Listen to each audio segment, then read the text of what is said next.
विद्यार्थी मित्रांनो नमस्कार. रेशो प्रपोर्शनच्या आजच्या या भागामध्ये आपण रेशो प्रपोर्शन या चॅप्टरमधील काही एक्झाम्पल्सवरती चर्चा करणार आहोत. बघूयात. पहिलं एक्झाम्पल आहे बघा. If 3a is equal to 4b is equal to 5c then a is to b is to c is equal to question mark. बघा या ठिकाणी मी काय केलं आहे, हे जी माहिती दिली आहे 3a is equal to 4b is equal to 5c हे इथे लिहिले आहे बघा. 3a is equal to 4b is equal to 5c is equal to k घेतलं आहे मी. या सगळ्यांची व्हॅल्यू कशाबरोबर घेतली? k, that is constant.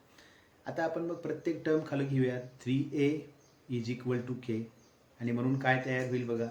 3a is equal to k म्हणल्यामुळं a is equal to k upon 3. त्याच पद्धतीनं 4b is equal to k, हे जे 4b आहे त्याची व्हॅल्यू कशाबरोबर होईल? k बरोबर होईल. 5c ची व्हॅल्यूसुद्धा काय असेल तर k असेल. त्या अर्थानं 4b is equal to k, so b is equal to k upon 4. हे जे 4 आहे मल्टिप्लाय इकडे जाऊन दॅट बिकम्स डिवाइड. यानंतर बघा 5c is equal to k आणि म्हणून मग c इज इक्वल टू काय होईल? That becomes k upon 5.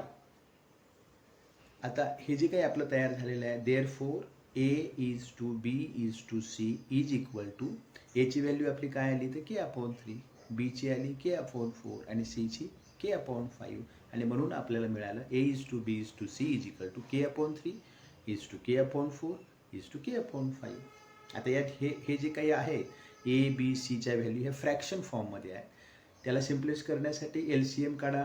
डिनॉमिनेटरचा 3, 4, 5चा जर आपण LCM काढला तर तो 60 येईल. आणि म्हणून काय करा, a is to b is to c is equal to ही जी प्रत्येक टर्म आहे k अपॉन 3ला 60 मल्टिप्लाय करा, k अपॉन 4ला 60 मल्टिप्लाय करा आणि त्याचबरोबर k अपॉन 5ला सुद्धा 60 मल्टिप्लाय करा. त्याचा फायदा आपल्याला काय होईल, तर हे डिनॉमिनेटर हे निघून जातील. 3 1 3, 3 20चा 60, 4 1 4, 4 15चा 60 आणि या ठिकाणी 5 1 5, 5 12चा 60. म्हणून आम्हाला मिळालं k मल्टिप्लाइड बाय 20 म्हणजे 20k, या ठिकाणी 15k आणि या ठिकाणी k मल्टिप्लाइड बाय 12 म्हणजे 12k. 20k is to 15k is to 12k. या ठिकाणी जे काही k आहे त्या प्रत्येक टर्मला k न डिवाइड करा किंवा त्यातलं k काढून टाका. म्हणून आम्हाला a is to b is to c is equal to मिळालं 20 इज टू 15 इज टू 12. खूप महत्त्वाचं एक्झाम्पल आहे. बऱ्याच वेळेला हे अशा प्रकारचं एक्झाम्पल परीक्षेत विचारलं जातं. म्हणून उत्तर आम्हाला मिळालं बघा 20 इज टू 15 इज टू 12. आता दुसरं एक्झाम्पल बघा या ठिकाणी. ₹1020 has been divided between a and b in the ratio 1 integer 1 upon 3 is to 1 integer 1 upon 2 आणि म्हणून प्रश्न विचारला आहे एज शेअर इज. आणि आता आपण ह्या ठिकाणी घेतलं आहे बघा a आणि b चा जो काही रेशो फॉर्म दिला आहे तो घेतला आहे आम्ही, तो मिक्सडमध्ये आहे. 1 integer 1 upon 3 is to 1 integer 1 upon 2. सुरुवातीला तुम्हाला काय करावं लागेल, त्याला इम्प्रॉपर फॉर्ममध्ये घ्यावं लागेल. 3 1 3 प्लस 1 4 अपॉन 3. या ठिकाणी 2 1 2 प्लस 1 3 अपॉन 2.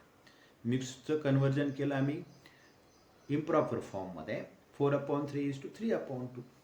डिनॉमिनेटरचा LCM काढा. LCM ऑफ 3 अँड 2 तो आम्हाला मिळेल 6 आणि ह्या LCMनं दोन्ही फ्रॅक्शनला मल्टिप्लाय करा. 4 अपॉन 3 मल्टिप्लाइड बाय 6, या ठिकाणी 3 अपॉन 2 मल्टिप्लाइड बाय 6. याला सिम्प्लेस जर केलं 3 1 3, 3 2 6 आणि 4 2 8, 2 1 2, 2 3 6 आणि 3 3 9. काय फायदा झाला आपला याचा, आम्ही LCMनं मल्टिप्लाय केल्यामुळं या ठिकाणी आमचा डिनॉमिनेटर हा निघून गेलेला आहे. आता खाली आता बघा रेशो आम्हाला मिळाला 8:9 म्हणजेच एचा शेअर झाला 8x आणि बीचा शेअर झाला 9x. काय केलं मी 8:9 ह्या प्रत्येक टर्मला x न मल्टिप्लाय केलं आणि दोघांची ॲडिशन किती आहे आपल्याला या ठिकाणी दिलेलं आहे 1020. 8x plus 9x that becomes 17x is equal to 1020. So x is equal to 1020 upon 17. 17 1 17, 17 6 102 आणि पुढे 0 देऊन टाका. x ची व्हॅल्यू आली 60. आम्हाला काय विचारलं एचा शेअर किती आहे? 8:9 मध्ये 8 हा एचा शेअर आहे म्हणजे 8x आहे आणि म्हणून मग ह्या 8ला 8 मल्टिप्लाइड बाय 60 दॅट बिकम्स 440. म्हणजे या ठिकाणी तुमच्या लक्षात येईल 1020 डिवाइड करायचे होते ए आणि बी मध्ये आणि त्यांचा रेशो काय होता 1 इंटिजर 1/3 इज टू 1 इंटिजर 1/2. पहिल्यांदा आपण त्याला इम्प्रॉपर केलं, त्यानंतर डिनॉमिनेटरच्या LCMनं त्याला मल्टिप्लाय केलं, त्यामुळं हा जो काही रेशो आहे तो सिम्पल फॉर्ममध्ये आला आणि आम्हाला एचा जो काही CR आहे तो काढता आला, जो आला 408. यानंतरचं तिसरं एक्झाम्पल आहे बघा. If 2A is equal to 3B is equal to 4C, then A is to B is to C is equal to question mark. काय करावं लागेल तुम्हाला या ठिकाणी? पहिले जे एक्झाम्पल घेतलं होतं त्याच पद्धतीचं हे एक एक्झाम्पल आहे. 2A is equal to 3B is equal to 4C is equal to K. लिहा खाली. 2A is equal to काय होईल मग K होईल. 3B is equal to also K आणि 4C ची किंमत सुद्धा किती येईल? K येईल. 2A is equal to K म्हणजेच A is equal to काय झालं? K/2. त्याच पद्धतीनं 3B is equal to K याचाच अर्थ B is equal to काय होईल? K/3 आणि 4C is equal to K म्हणजेच C is equal to K/4. Right? A is to B is to C is equal to A ची value K/2, B ची value K/3 आणि C ची value K/4. आता A, B आणि C च्या जे काही टर्म्स आहेत त्या फ्रॅक्शन फॉर्ममध्ये आहे, त्यामुळे LCM काढा डिनॉमिनेटरचा. LCM of 2, 3, 4 is equal to 12.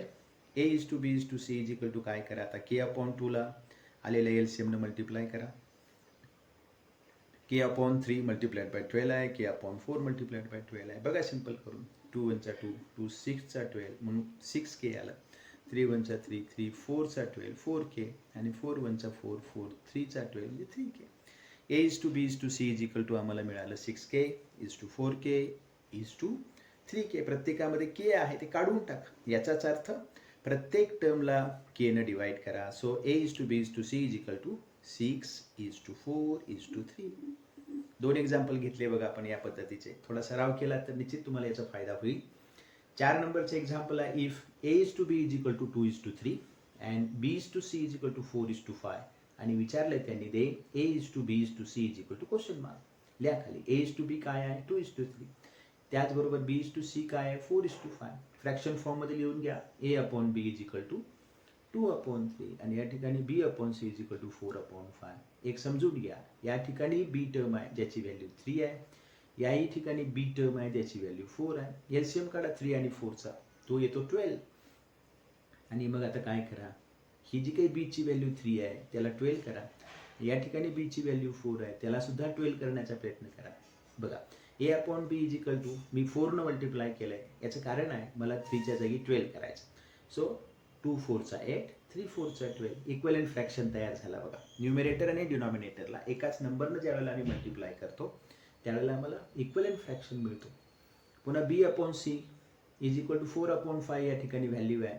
आम्हाला काय करायचं आहे? Bला 12 करायचं आहे. सो न्यूमरेटर आणि डिनॉमिनेटरला मी 3 न मल्टिप्लाय केलं. 4 3 चा 12 आणि 5 3 चा 15. याचा फायदा काय झाला? बघा. या ठिकाणी B ची व्हॅल्यू 12 आली आणि याही ठिकाणी B ची व्हॅल्यू 12 आली. A is to B is equal to 8 is to 12. Okay, sorry. A is to B is equal to 8 is to 12 and B is to C is equal to 12 is to 15. आणि बघा आता या ठिकाणी बघा B ची value 12 आहे. याही ठिकाणी B ची व्हॅल्यू 12 आहे. So A is to B is to C is equal to 8 is to 12 is to 15. थोडंसं वेगळं एक्झाम्पल होतं. तुम्ही थोडंसं बारकाईनं एकदा दोनदा प्रॅक्टिस केली, समजून सांगितलेलं ऐकलं तर निश्चित कळेल. याला एक दुसरी ऑर मेथड आहे बघा जी तुम्हाला अगदी सोपी वाटेल. बघा. A is to B is to C मध्ये A is to B तुम्हाला किती दिलंय? 2 is to 3 दिलंय आणि B is to C किती दिलंय? 4 is to 5 दिलंय. ते B च्या खाली हे 4 लिहिलंय मी. आता काय करा? ह्या 2 न ह्या 4 ला मल्टिप्लाय करा. बघा. 2 4 चा 8 हे A च्या खाली लिहून टाका. B च्या खाली ज्या दोन टर्म आहेत 3 आणि 4 त्यांचं मल्टिप्लिकेशन करा. 3 4 चा 12 ते B च्या खाली लिहून टाका. आणि B ची जी वरची व्हॅल्यू आहे 3 त्यानं कशाला मल्टिप्लाय करा? 5 ला मल्टिप्लाय करा. 3 5 चा 15 आणि ते C च्या खाली लिहून टाका. आणि म्हणून तुम्हाला मिळाला A is to B is to C is equal to 8 is to 12 is to 15. ही खूप शॉर्ट मेथड आहे. फक्त तुमच्या ती लक्षात यायला पाहिजे. काय सांगितलं मी? A is to B is to C. A is to B किती आहे? 2 is to 3 आणि B is to C किती आहे? 4 is to 5. 4 कुठं लिहिलं मी? 3 च्या खाली. आता A ची व्हॅल्यू कशी काढली? A ची जी काही 2 ही व्हॅल्यू आहे आणि B ची 4 खाली असणारी 2 4 8, इथं 3 आणि 4चं मल्टिप्लिकेशन 12 आणि बीची वरची जी काही 3 व्हॅल्यू आहे आणि 5 यांचं मल्टिप्लिकेशन 3 5 15. एकदम कमी वेळामध्ये तुम्हाला उत्तर फाइंड आउट करणारी ही एक मेथड आहे. चला 5 नंबरचे एक्झाम्पल आहे. Find the value of X if 1/9 is to X as 1/3 is to 1/4. लिहून घ्या खाली 1/9 is to X as 1/3 is to 1/4. काय करायचं आहे या एक्झाम्पलमध्ये? आम्हाला एक्सची व्हॅल्यू फाइंड आउट करायची. लिहा प्रोडक्ट ऑफ एक्स्ट्रीम अंत्यपद 1/9 आणि मल्टिप्लाइड बाय 1/4. ए टर्म आणि डी टर्म यांचं मल्टिप्लिकेशन इज इक्वल टू जे मिडल टर्म्स आहेत एक्स आणि 1/3चं मल्टिप्लिकेशन 1/9 मल्टिप्लाइड बाय 1/4. आता हे 1/3 इकडे आल्यानंतर काय होईल? That becomes reciprocal.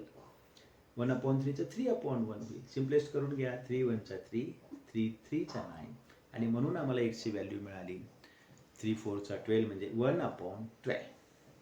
आजच्या या तासामध्ये आपण एकूण 5 एक्झाम्पल जी काही रेशो प्रपोर्शनची आहेत ते समजून सांगण्याचा प्रयत्न केलेला आहे. निश्चित तुम्हाला ते लक्षात आले असतील. यानंतरच्या पुढच्या भागामध्ये पुन्हा आपण भेटूयात नवीन एक्झाम्पल सहित.